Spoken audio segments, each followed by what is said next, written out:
Praise the Lord. நீதிமொழிகள் 3ஆம் அதிகாரம் 27ஆம் வசனத்தை பார்க்கும் பொழுது, நன்மை செய்யும்படி உனக்கு திராணி இருக்கும்போது அதை செய்யத்தக்கவர்களுக்கு செய்யாமல் இராதே என்று சொல்லுகிறதை நாம் பார்க்கிறோம். செய்யத்தக்கவர்களுக்கு, அதாவது அந்த நன்மையை பெற்றுக்கொள்வதற்கு தகுதியானவர்களுக்கு செய்யி அப்படின்னு வசனம் சொல்லுது.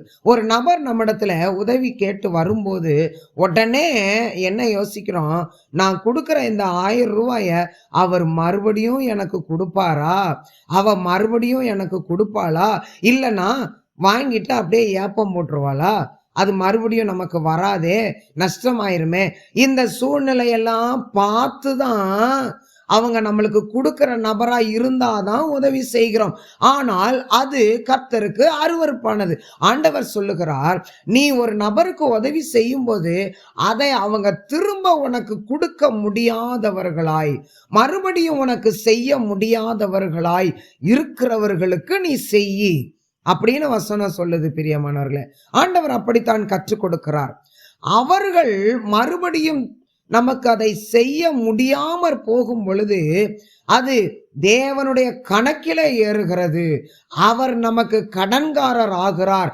அவர் நமக்கு கடனை கொடுக்கும் பொழுது அது பல மடங்கு ஆசீர்வாதத்தை கொடுத்து நம்மை உயர்த்துகிறதா இருக்கிறது. பரலோகத்துல நம்முடைய பலன் மிகுதியா இருக்கிறது. பிரியமானவர்களே, மறுபடியும் செய்ய முடிகிறவங்களுக்கு செய்யும் போது இவங்க அவங்களுக்கு செய்யறாங்க, உடனே அவங்க இவங்களுக்கு செய்யறாங்க.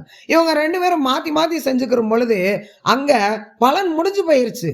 அங்க ஆண்டவர் ஆசீர்வதிக்கிறதுக்கு, ஆண்டவர் பலனை கொடுக்கறதுக்கு வழியே இல்லாம போயிருது. ஆனா உண்ண உணவு இல்லாதவர்கள், உடுக்க வஸ்திரம் இல்லாதவர்கள், இருக்க இடம் இல்லாதவர்கள், ஒன்றுமே இல்லாத நிலையில இருக்கிறவர்கள், தரித்திர நிலையில இருக்கிறவர்கள், அவர்களால மறுபடியும் அதை கொடுக்க முடியாது. பாருங்க, அது தேவனாகிய கர்த்தர் நமக்கு கொடுத்து தீர்க்கிறார். பிரியமானவர்களே, ஏழைக்கு இறங்குகிறவன் கர்த்தருக்கு கடன் கொடுக்கிறான் என்று வேதவசனம் சொல்லுகிறது. இப்படி உதவி செய்கிறவர்களை பார்த்து ஆண்டவர் சொல்லுகிறார், நான் பசியா இருந்தேன், போஜனம் கொடுத்தீர்கள். நான் தாகமா இருந்தேன், தாகத்தை தீர்த்தீர்கள். நான் வியாதியா இருந்தேன், என்னை விசாரிக்க வந்தீர்கள். நான் காவலில் இருந்தேன், என்னை பார்க்க வந்தீர்கள். நான் அந்நியனா இருந்தேன், என்னை சேர்த்து கொண்டீர்கள் என்று சொல்லுகிறார். அப்பொழுது இவங்க சொல்றாங்க, ஆண்டவரே, எப்ப நாங்க உங்களை இப்படி எல்லாம் பார்த்தோம், உங்களுக்கு நாங்க எப்பயுமே இப்படி செய்யலையே அப்படின்னு சொன்னப்ப ஆண்டவர் சொல்றாரு, மிக சிறியவர்களாகிய இவர்களில் ஒருவனுக்கு நீங்கள் எதை செய்தீர்களோ அதை எனக்கே செய்தீர்கள் என்று கர்த்தர் சொல்லுகிறார். ஒரு கூட்டத்தை பார்த்து சொல்றாரு, அதான் மாத்தி மாத்தி உதவி செஞ்சுக்கிறாங்க பாருங்க. அவங்கள பார்த்து ஆண்டவர் சொல்றாரு, சபிக்கப்பட்டவர்களே, சாத்தானுக்கும் அவனுடைய தூதர்களுக்கும் ஆயத்தம் பண்ணப்பட்டிருக்கிற அக்கினி கடலிலே தள்ளுண்டு போங்கள் என்று கர்த்தர் சொல்லுகிறார். பிரியமானவர்களே, அப்ப அவங்கள பார்த்து சொல்றாரு, நானு பசியா இருந்தேன், நீ போஜனம் கொடுக்கல. தாகமா இருந்தேன், என் தாகத்தை தீர்க்கல. நான் வியாதியில இருந்தேன், என்னை விசாரிக்க வரல. நான் காவல்ல இருந்தேன், என்னைய பார்க்க வரல.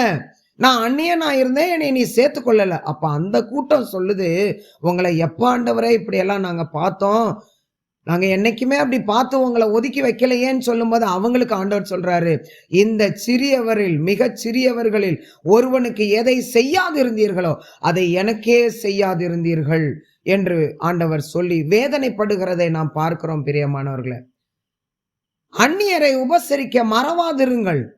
அப்படி உபசரிக்கிறதுனாலே அநேகர் தேவ தூதர்களை உபசரித்திருக்கிறார்கள் என்று வேத வசனம் நமக்கு தெளிவாய் சொல்லுகிறது. பிரியமானவர்களே, ஆனபடியினால உதவி செய்கிற நாம் அந்த உதவியை பெற்றுக்கொள்ள தகுதியானவர்களுக்கு, செய்யத்தக்கவர்களுக்கு நாம் செய்யாமல் இருக்க வேண்டாம்.